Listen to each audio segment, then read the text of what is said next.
Hashem's name will be blessed forever and ever.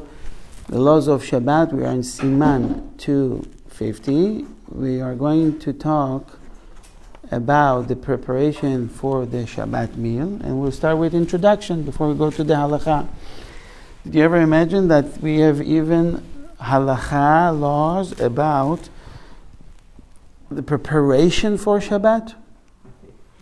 What kind of Halacha we have on preparing? Baruch atah Adonai Eloheinu melech ha'olam shehakol nihya b'dvaro. So we don't have yet a sponsor for this year. Dedicating this Torah class for Refuah Shelema, Spirit recovery for all the Israeli soldiers and the hostages. Hashem bring them home safely. Amen. So, keeping Shabbat is a mitzvah, correct? Mitzvah. Keeping Yom Tov is a mitzvah, correct? Preparing for Shabbat, preparing for Yom Tov, is that a mitzvah? Sami, can you get me this tissue box? Thank you. The allergy season started. Sorry. So, women's section, men's section.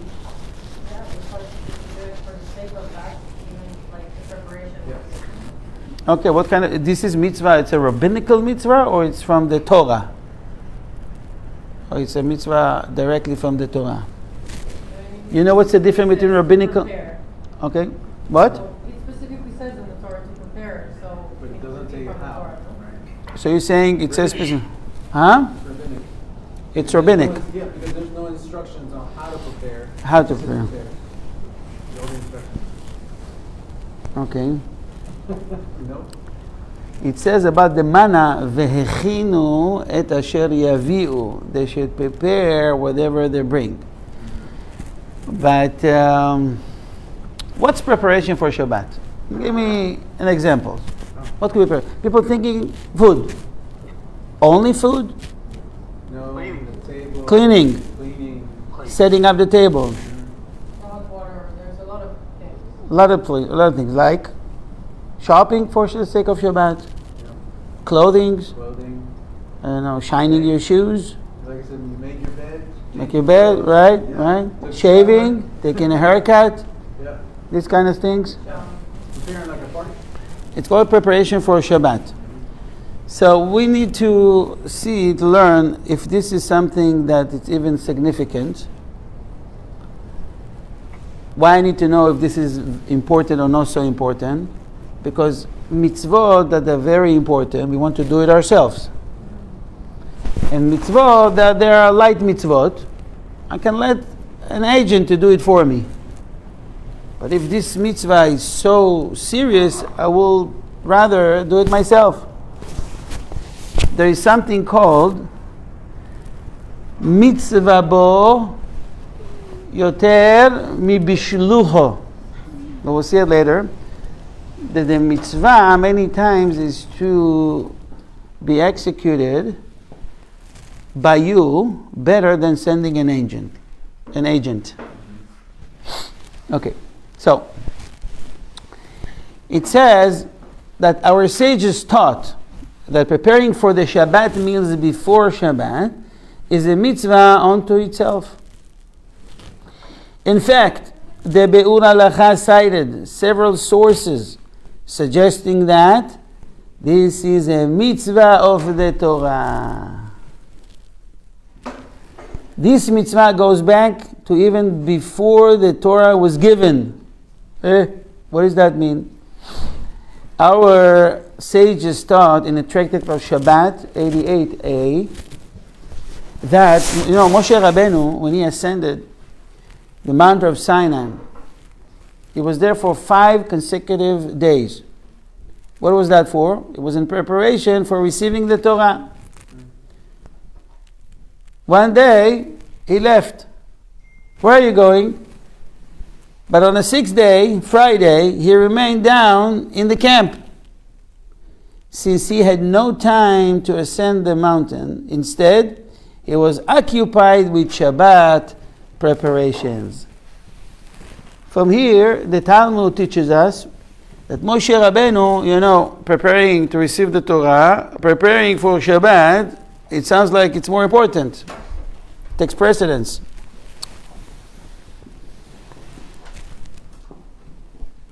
You know who is going to announce the coming of the Mashiach, the Messiah? Eliyahu. Eliyahu will announce it, right? We will verify. Yeah.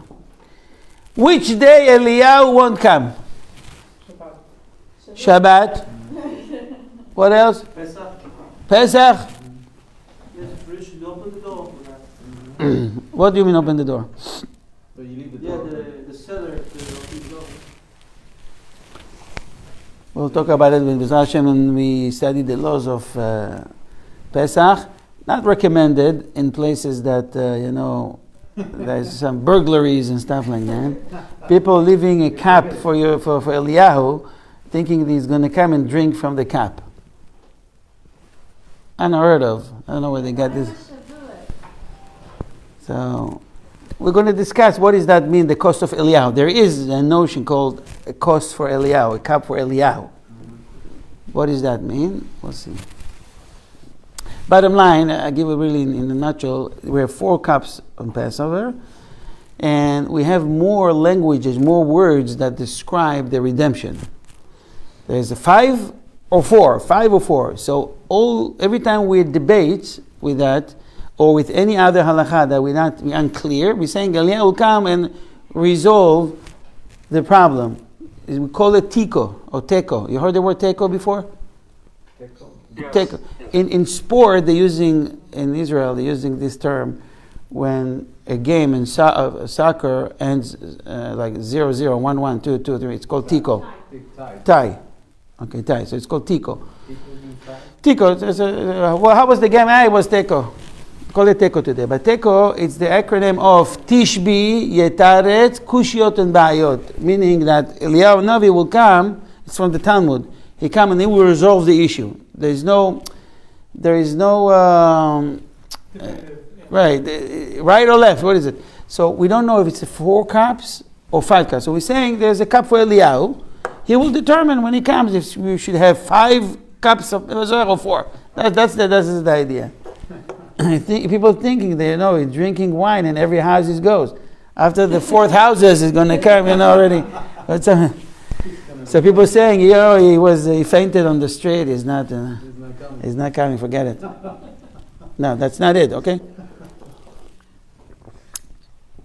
Preparing for Shabbat has such importance that our sages proclaim. This is Tractate Psachim 13a. That the Prophet Eliyahu will not reveal himself to us to announce our imminent redemption from the exile on Friday or on the day preceding Yom Tov.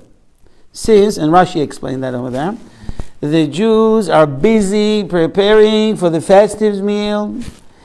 If he would appear then, people will forsake this mitzvah to go and greet him. So this mitzvah sounds really important. Even Eliyahu is not going to show up on this one. If he comes on Friday and says, I'm Eliyahu, these guys might be... Close the door. Right. Call 911. If he comes on the Shabbat or on a Friday.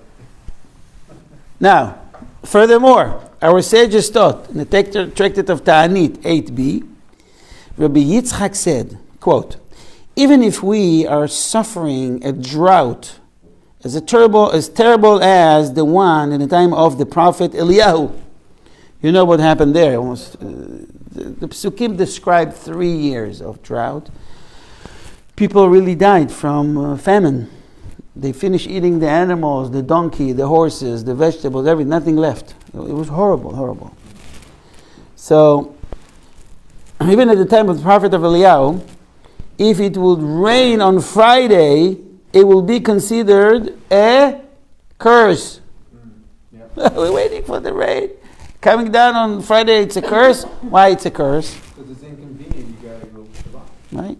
So Rashi explained that It is a curse since the rain would make it difficult for people to go out and shop for the Shabbat meals. Next. It's the same idea when people, there's a great mitzvah to bake matzah. Okay, to bake matzot.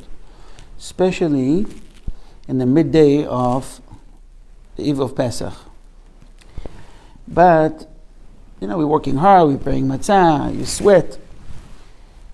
People at the house, before that, days before, they're sweating, they're cleaning up their house, they're crazy, 3, 4, 5 weeks before. We're going to do this room, and that room, and this, and that. People work really hard. Our sage is teaching us that everything has been taken under consideration. All the efforts, and even the sweat that comes out of your forehead, we count as an effort, as a mitzvah, for the sake of Shabbat, or preparation for Pesach. On the positive side, the Arizal taught that. He taught that when someone toils in honor for Shabbat, the droplets of sweat that he sheds are used in heaven to cleanse his soul of its sins. Okay? It's called kaparat avonot. You can learn from that every time we are making efforts to do a mitzvah. It helps to clean and to clear avon, sins. Another example is if someone suffers, I mentioned that a few times, sufferings also can wipe out sins. As we say in Yisurim, Mechaparim, Avonot. You must say it. When it happens to you, when you feel bad, or God forbid sick, or you go through suffering, say these 3 words. Yisurim, which is suffering, Mechaparim, Avonot, atone for sins. Remind me, I will send you the wording on WhatsApp. Okay? So you hear sometimes many Jews, they go, Yisurim Chaprim Avonos, Yisurim Chaprim. They're saying the words because they wanted to take it under account. When you say that, you recognize the Yisurim comes for a reason, and we have to take advantage of it. If you won't say it, it won't go to that area to clear your sins. Okay. Listen to this very interesting story.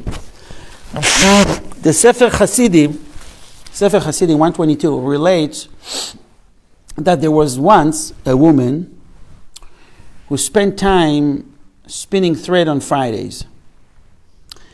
After her death, someone saw in a dream, that community, that destructive angels were burning up her hands and her eyes with a raw flax.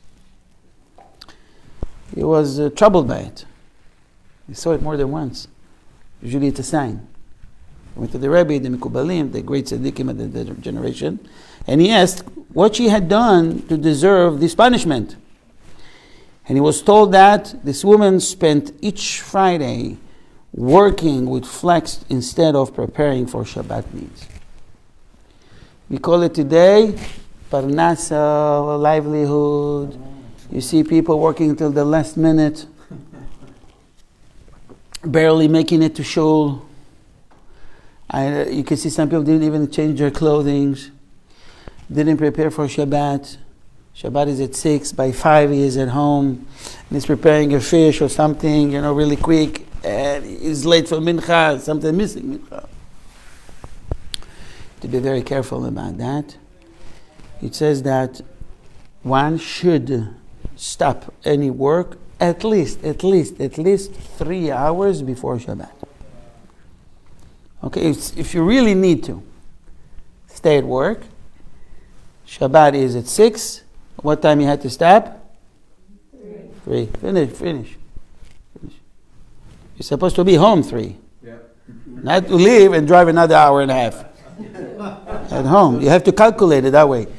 I know a few people, Friday they don't work.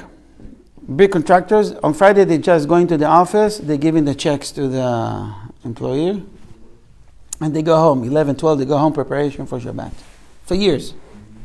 One of them that has this custom just start to come here recently. If you want, I'll ask him to share this experience with you, if you agree.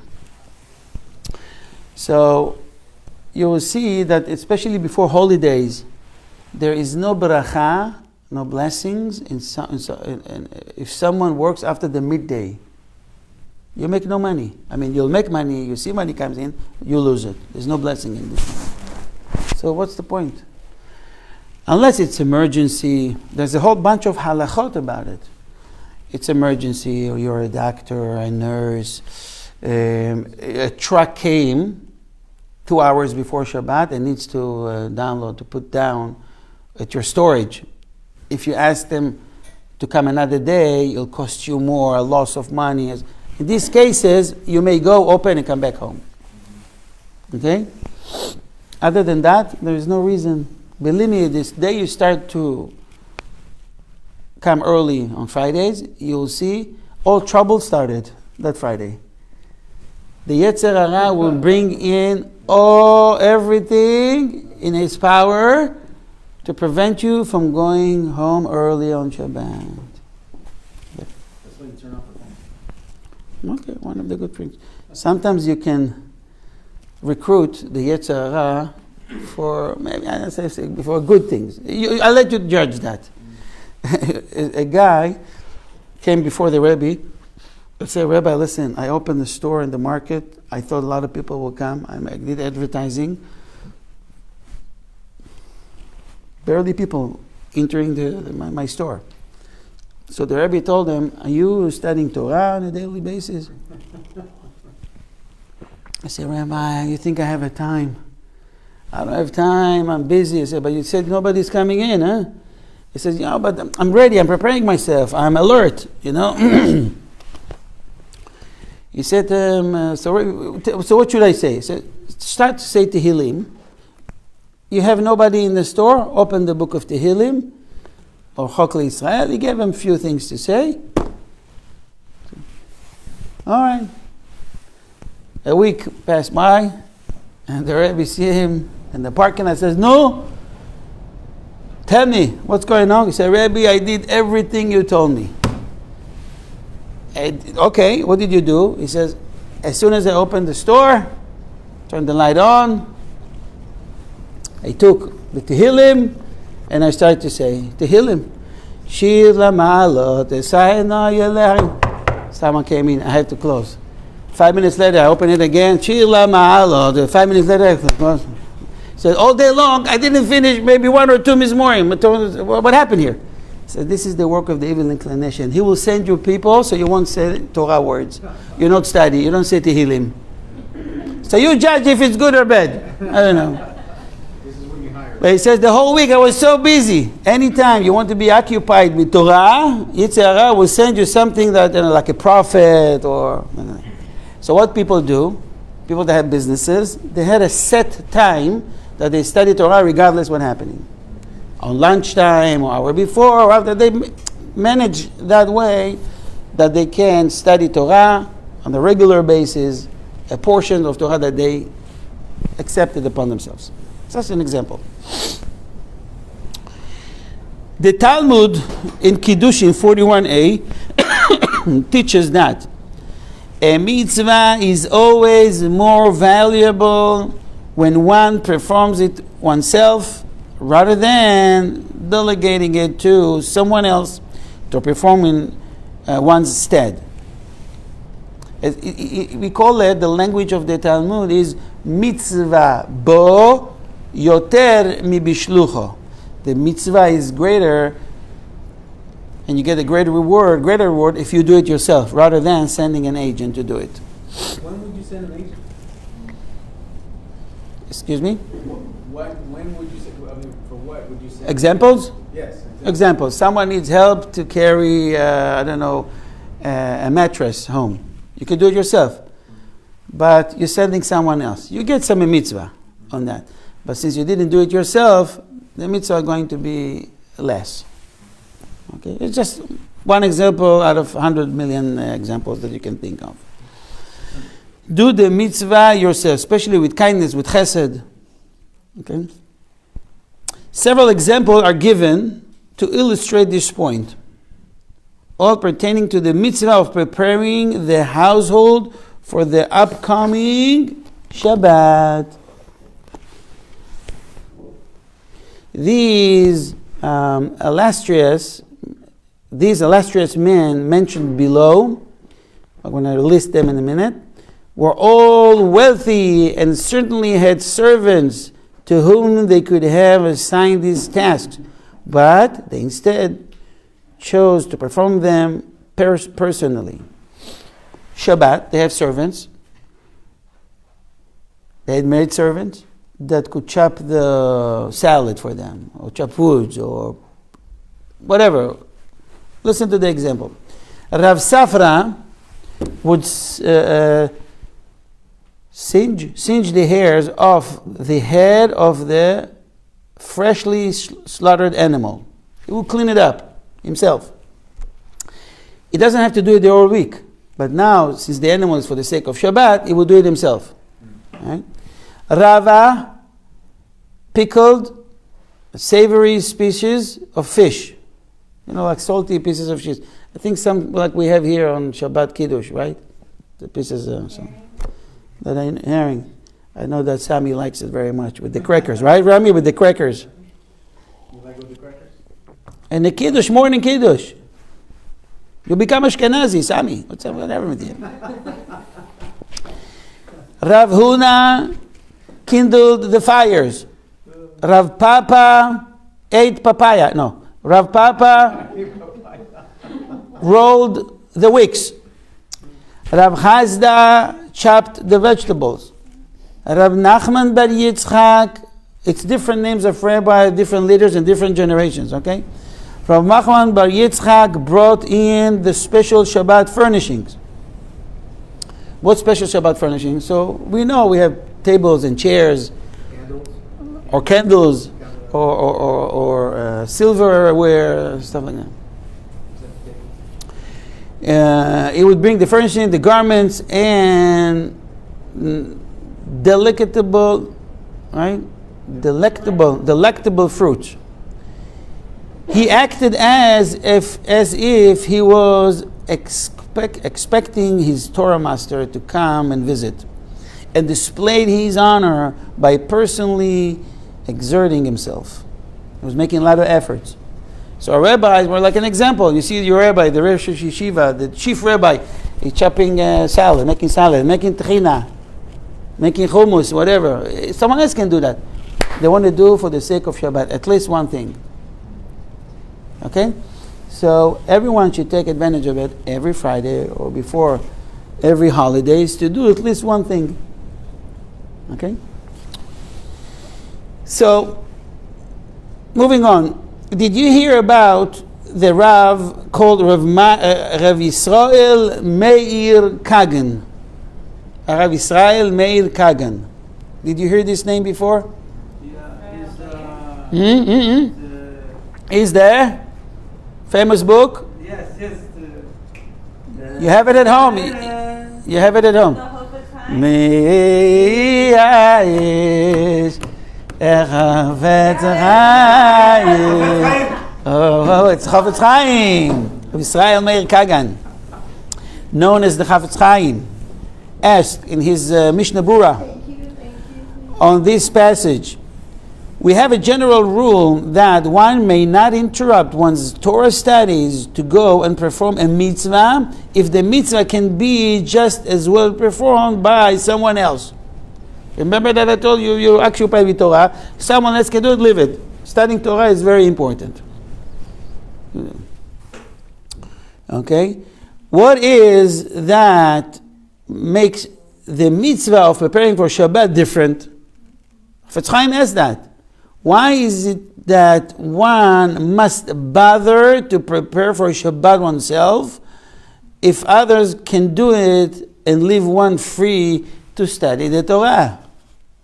Yeah, people to do it for you. Sit down, study Torah. You're protecting the world with your Torah learning. No. Come do something for Shabbat. So Rav Kagan of Chaim answered that this mitzvah is indeed different. That rule applies to a mitzvah like performing a kindness for a needy person, where the purpose of the mitzvah is for this person to be helped, and it matters little who performs it. The needy doesn't care who helps him. The guy that studied Torah, his son, his friend, someone else. Whoever. The mitzvah of preparing for Shabbat, however, is a mitzvah incumbent on every individual. Everyone must show honor for Shabbat, and it is not sufficient to have others do it for him. If everyone have the mitzvah to prepare for Shabbat every Shabbat, so we have to take share, we have to take responsibility and do it. The Talmud in Chulin 111a relates how Rabbi, son of Rav Huna, visited Rabbi, son of Rav Nachman. And the latter served 3 types of pastries made of especially fine flour and topped with honey and oil. Rabbi, son of Rav Huna, asked, How did you know that I was coming, that you prepared such delicious delicacies? Delicacies. They replied, Do you think that you are more worthy visitor than the Shabbat itself? The Prophet proclaimed, You should proclaim the Shabbat a pleasure. He thought it's for him, but he said, No, it's for Shabbat. On this note, the Chaye Adam wrote that a Jew should imagine how he would clean and prepare his house if he know that the king was about to come and visit him. He must do even more in honor of the Shabbat queen. Likewise, Harav Eliezer Papo, the Peleoetz, right? He has other books. He has a book called Ya'alzu Hasidim. He says that if someone was told that the king and the queen were coming to be guests in his home, what he would do? He would be filled with joy, and he would say, quote, "What a great honor it's for me that they are coming to my home." He would be very excited. Obviously, he will not sit on his chair and waiting for them. What is he going to do? Cleaning up, preparing himself, putting special clothing, right? Prepare food, spray the whole house with the most expensive, aftershave. He will tell his family, prepare the entire house and clear it out, shine and dust all furniture in honor of our guests, the king and the queen coming. I'm going out to purchase meat and fish and whatever delicacies I can find in their honor.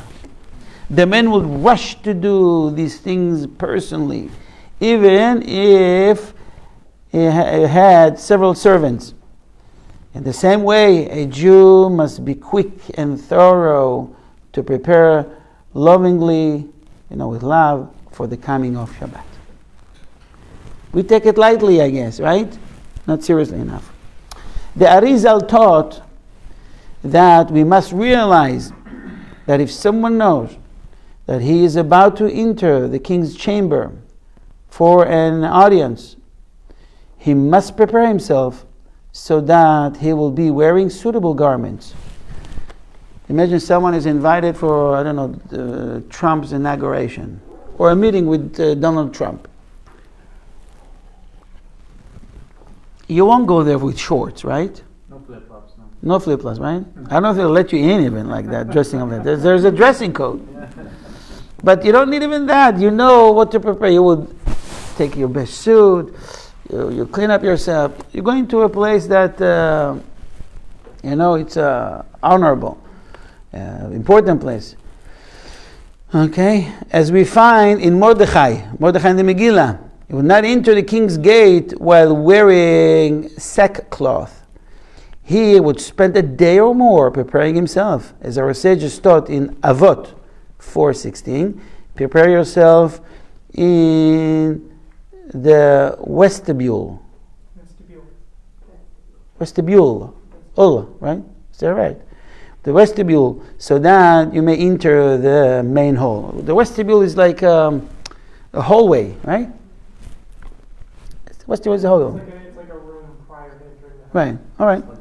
In the same way, one must prepare oneself on Friday to be ready to greet the king with the proper degree of honor and with joy.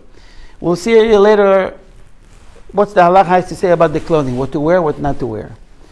If you have to take a shower, don't take a shower. What about shoes? You have to have special shoes that they are special for this occasion, or you can use the regular shoes. Everything should be different. Should be special. Okay, we'll see.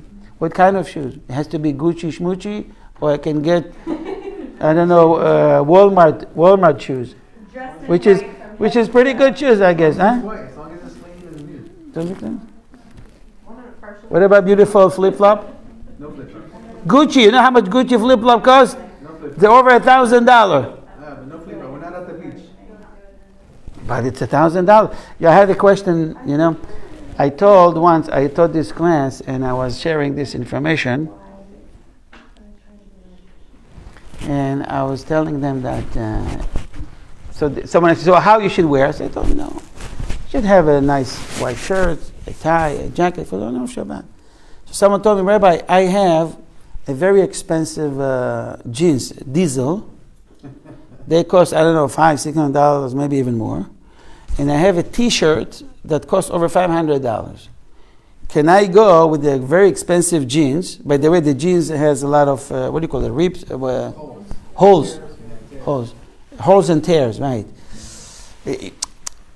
It's not a simple hole and tears. It was made by a designer. You know where... Yeah, it's a lot of wisdom involved in this. A lot. So he wants to come with this special designer jeans and shirt. Very expensive. It's more expensive than everyone's else suits in that room. No. Can I come like that? What do we tell them? No. Would you wear it? Do you wear it during the week? There should be something special. He will designate it for Shabbat. No, it's not proper. Harav Shimon Pinkus asked a question. Rav Shimon was asked a fundamental question concerning the concept of Shabbat being a queen and the demand for us to prepare as if the king were about to pay a visit. And he says something very interesting. He says, why is it that we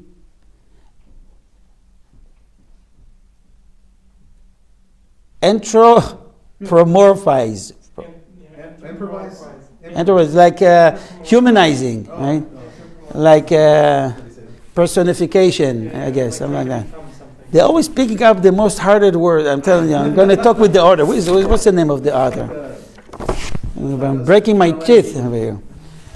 So he's humanizing the Shabbat, saying the Shabbat out, the Shabbat is in, the Shabbat is happy, the Shabbat is not happy. Is that a human being, Shabbat? That was it. Okay, so antro blah blah blah blah blah. The Shabbat, as if it is the living being, a living being. We do not find that our sages gave a personality to any of other mitzvot, with the exception of the Torah itself. Regarding Shabbat, we find expressions like Shabbat says, Shabbat is coming, Shabbat is going, greeting Shabbat, escorting the king, and more. What is the conceptual significance of such expressions? So he answers the following. Everybody understand the question? The truth is that it is not the mitzvah of Shabbat that has such a personality. It is rather the holy Shekhinah, the divine presence of God, to whom we are referring. Greeting Shabbat means greeting the Shekhinah. For the entire meaning of Shabbat is that all worldly activity cease and nothing is left except God Himself. When we prepare for Shabbat, we are preparing to meet God, who allows His holy presence to descend into our home in the guise of Shabbat.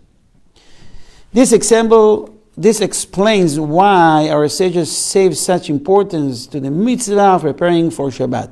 Shabbat is not just another of the mitzvot. It is a manifestation of God in our lives. Make sense? Good. So, I think we all now can look at this notion, this topic, this concept called preparing for Shabbat differently. We take it more seriously. And everything we do, even from the beginning of the week, I'm buying it for Shabbat. I'm buying it for the sake of Shabbat. Hashem will give the money back. It's guaranteed. It's part of the emunah. They believe in Hashem. Don't be stingy. Buy the best food. And when you prepare for Shabbat, everything you do is saying, this is for the sake of Shabbat. If you come to my house, you come to many other religious people's house, you see them saying, Lichvot Shabbat, Lichvot for the honor of Shabbat. It means Lichvot Shabbat. Lichvot Shabbat, put hot water. I'm putting the word, it says Lichvot Shabbat. When you show intentions for Shabbat, you get a special extra mitzvah. Okay? So don't be stingy with words. Say it. Lichvot Shabbat. Lichvot Shabbat. Oh, say it in English to the honor of Shabbat. Lichvod Shabbat. So we're going to do 1 or 2 halachot and we're done for today. We're studying Siman 250. That was just the introduction. Any questions? So, huh?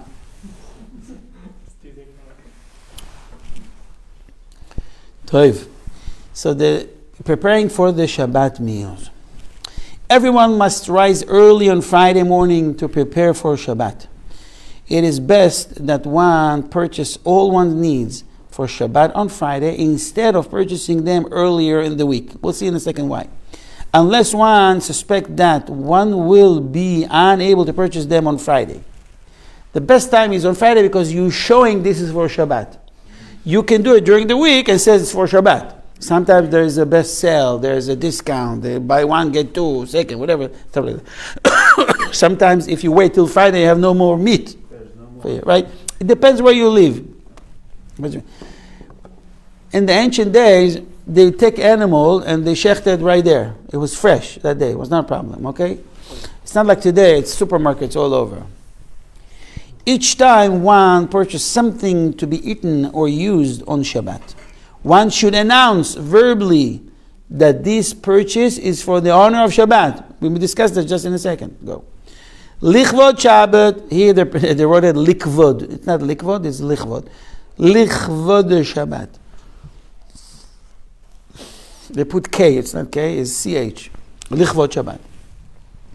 The words a Jew speaks have great significance in heaven. You're already doing something. You're doing a mitzvah. Say Lichvot Shabbat.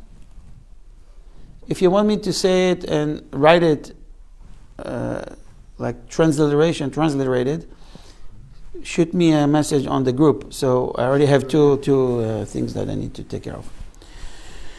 Even, okay, if one has several servants who can perform all the Shabbat preparations, or if one's wife and children are capable of performing them without one's assistance, one should nevertheless perform at least some task personally to display one's honor of the Shabbat.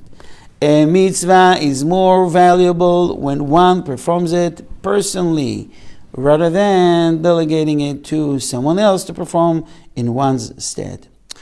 Hashem collects the droplets of sweat that one's exudes,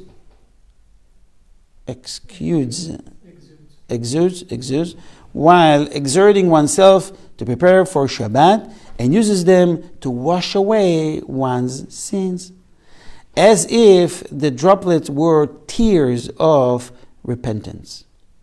Even after performing Shabbat preparations early in the morning, it is commendable to perform some other task just before Shabbat begins. I had someone before ask me, Rabbi, if sweat droplet is so important, I'm going to turn off the air conditioner. The air conditioning is in the house, I don't sweat. So what did I tell him? What you would answer him? That's not good. You don't need to do that. Yeah. Hashem knows that if you wouldn't have the air condition, it would be that amount of droplets. Hashem knows to do all this calculation. You're not supposed to suffer. On Shabbat. Right? One more halacha. Some poskim rule that. What's the poskim means? I mentioned this word many times. Poskim. What's the meaning poskim?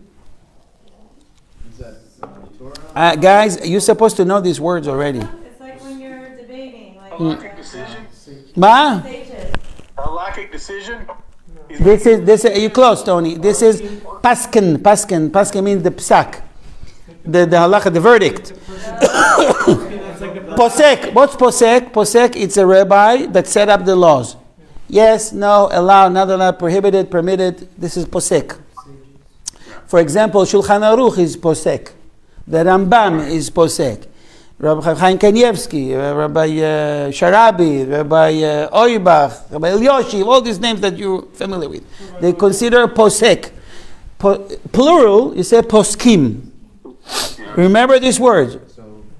So some poskim ruled that it is proper to purchase all one's Shabbat needs on Friday, so that the sanctity of Shabbat will be imbued in one's purchases. During the winter, however, the days are very short, and in some cases, one might not find the items one needs if one waits until Friday.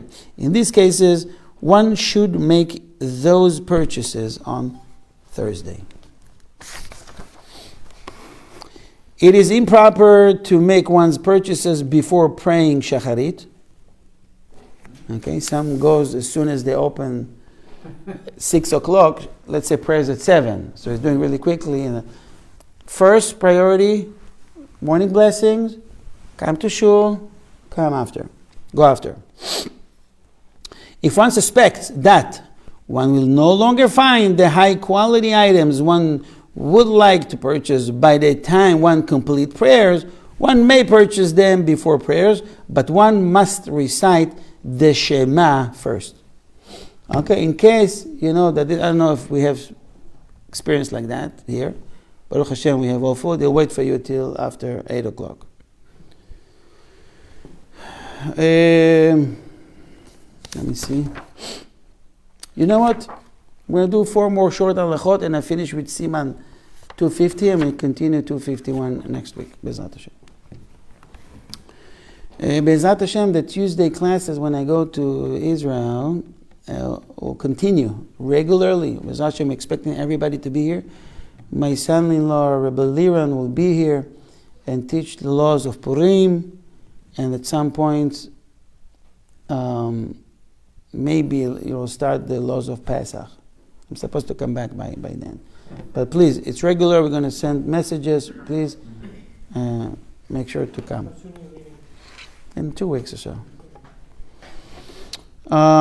What about a scholar that's studying Torah and teaching Torah and giving classes? Does he need to do something for Shabbat? So we already know the answer from the preparation, from the introduction.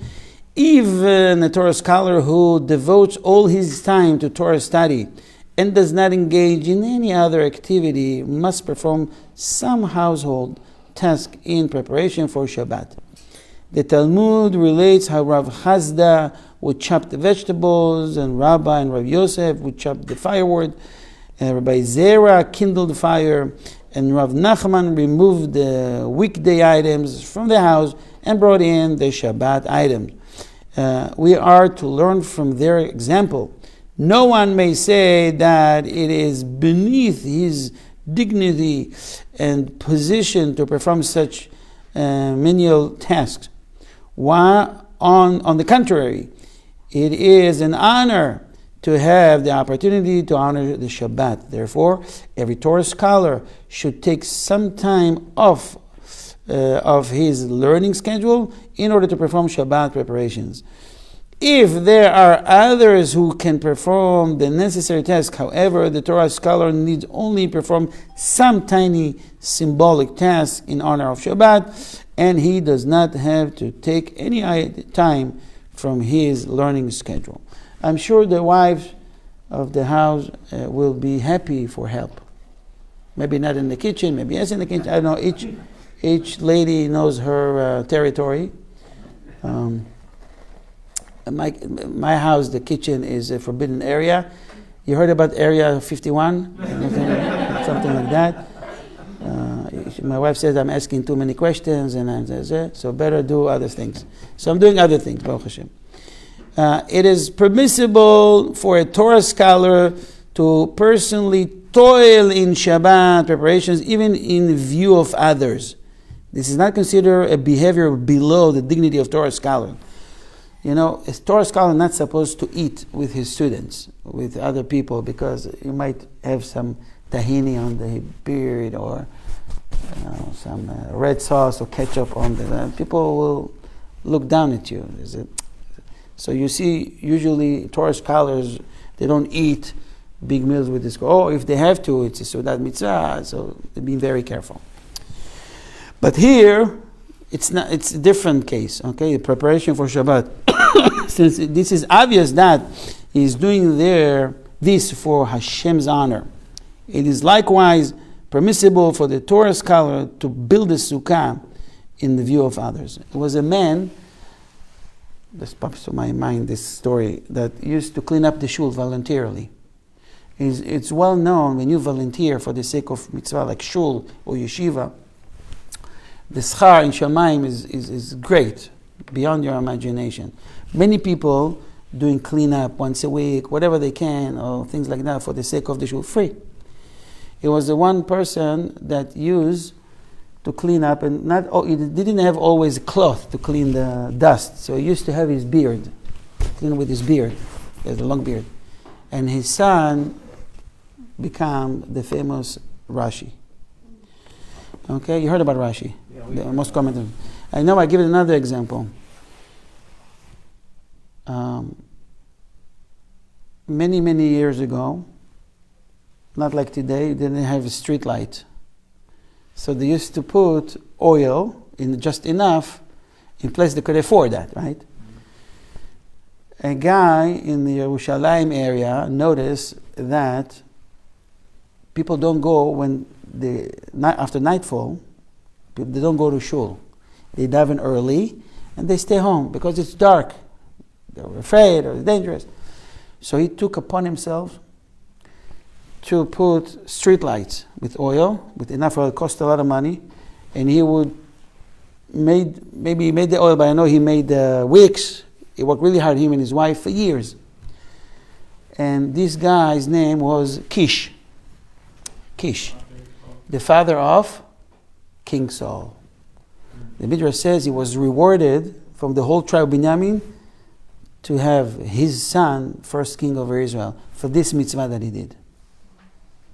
Volunteering for the sake of Torah, for the sake of Hashem, for the sake of yeshiva. See how important it is? It's important or not? Yes. Okay, by the way, I need few volunteers after class to do something in the show, so please come to me. No, I'm serious, Bemet. Okay, of Hashem, it is likewise permissible the Torah scholar to build a sukkah in the view of others. Let's do mitzvah halachot. What about, you heard about tasting from food during the preparation of Shabbat? It is commendable practice to taste the Shabbat foods on Friday to see that they are tasty and will be enjoyed on Shabbat.